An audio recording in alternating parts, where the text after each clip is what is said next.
Renyah enggak? Renyah guys. Renyah kayak. Renyah iya. Jadi dia temanku, namanya Singa. Ya. Panjangnya Singa Gigi.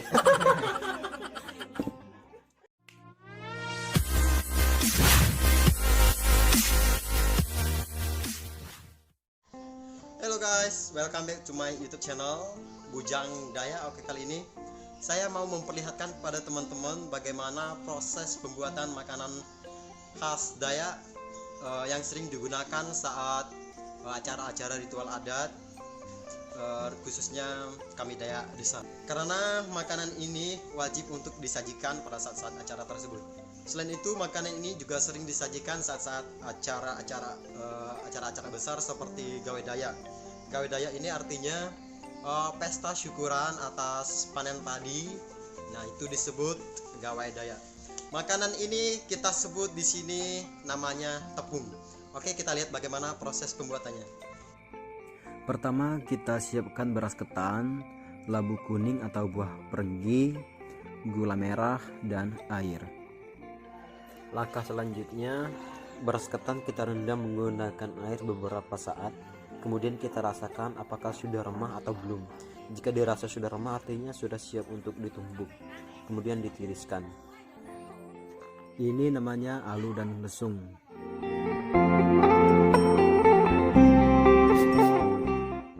Ini adalah proses numbuk beras yang tadi sudah direndam.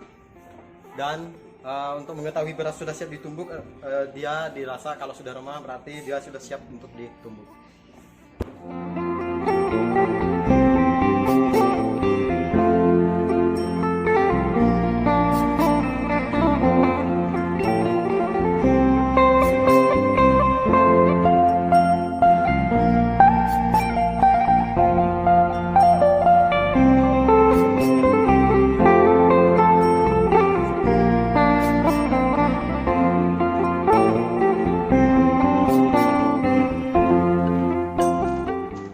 Proses numbuk beras ini dilakukan berkali-kali, ditumbuk, diayak, ditumbuk lagi hingga halus dan diayak lagi.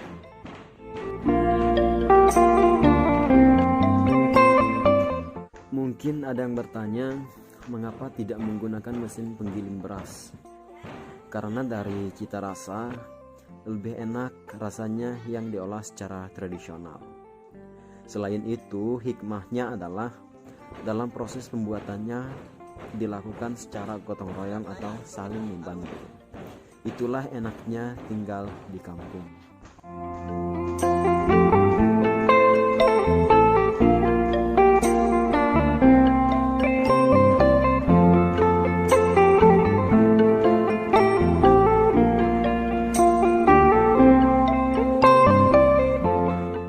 Sembari menunggu yang lain selesai menumbuk beras ketan, bibiku menyiapkan buah perenggi atau buah labu sebagai bahan campuran untuk membuat tepung. Buah perenggi atau buah labu ini dikukus terlebih dahulu.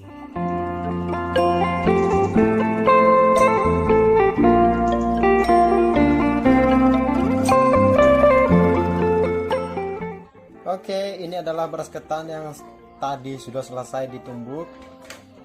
Ini di sini nyebutnya namanya rempah.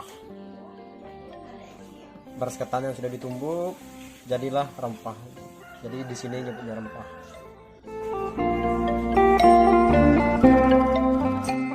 Oke, ini adalah buah perenggi atau buah labu yang tadi sudah dikukus.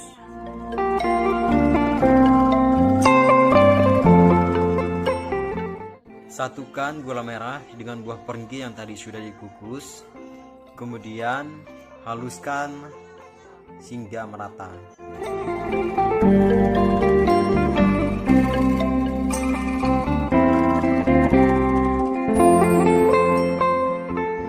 Oke, setelah gula merah dan buah perenggi tercampur merata, kemudian tambahkan rempah, kemudian diadon menjadi satu.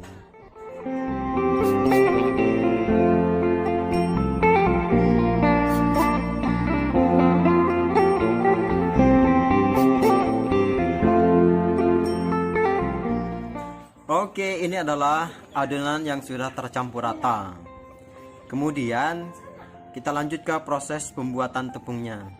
Nah, ini tepungnya, proses pembuatannya ada dua jenis atau dua macam. Ada yang bulat dan ada yang lonjong. Dan nanti kita membuat tepung juga ada dua jenis, ada yang manis dan ada yang tawar. Nah, yang manis ini adalah tepung yang tadi dicampur dengan gula merah dan yang dicampur dengan buah perenggi. Sedangkan yang tawar, tepung yang tidak dicampur apa-apa.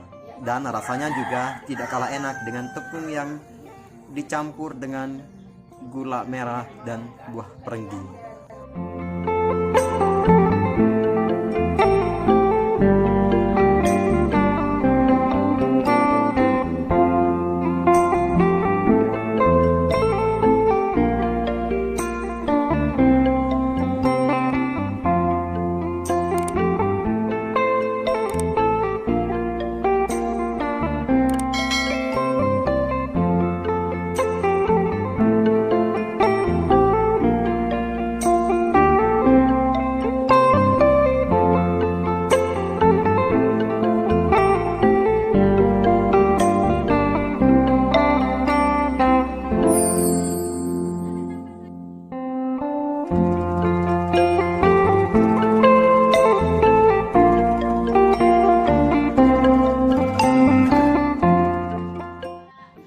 Teman-teman, jadi ini adalah tepung yang sudah jadi, yang biasa digunakan untuk acara-acara besar seperti gawe daya. Ini tadi dicampur dengan apa teh? Labu. Dengan buah labu. Di sini bilangnya buah perenggi. Terus buatnya, tepungnya itu bermacam-macam bentuk, ada yang bulat-bulat seperti ini dan ada yang lonjong. Mantap juga. Sayang. Lonjong kayak tuh. Lonjong kan, lonjong. Ayo lonjong, masa pakai lonjong. Kita coba. Oke, enggak. Renyah guys. Renyah kayak. Renyah iya. Ini rasanya manis. Cuman ini agak banyak minyaknya. Rasanya enak.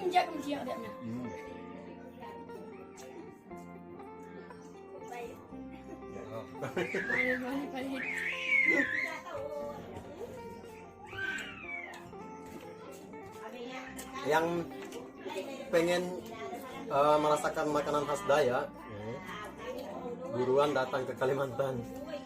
Anda pasti akan mencoba, akan mencicipi makanan ini. Dan tentunya datang pada saat-saat acara tertentu seperti gawe Dayak. Mantap jiwa.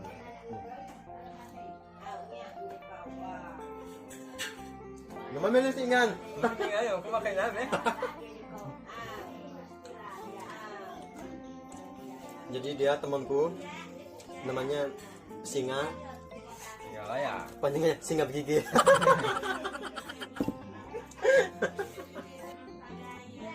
Bahasa di sini bahasa Dayaknya nyaman.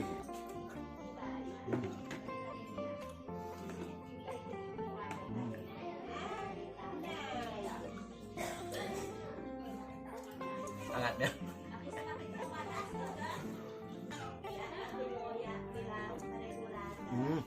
Nyaman.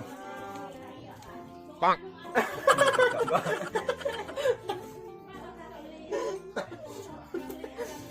Oke guys, sekian dulu proses proses pembuatan makanan khas Dayak, yaitu tepung.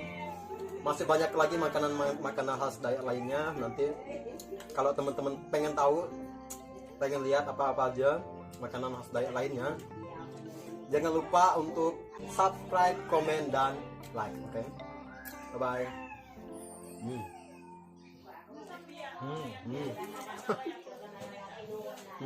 bye.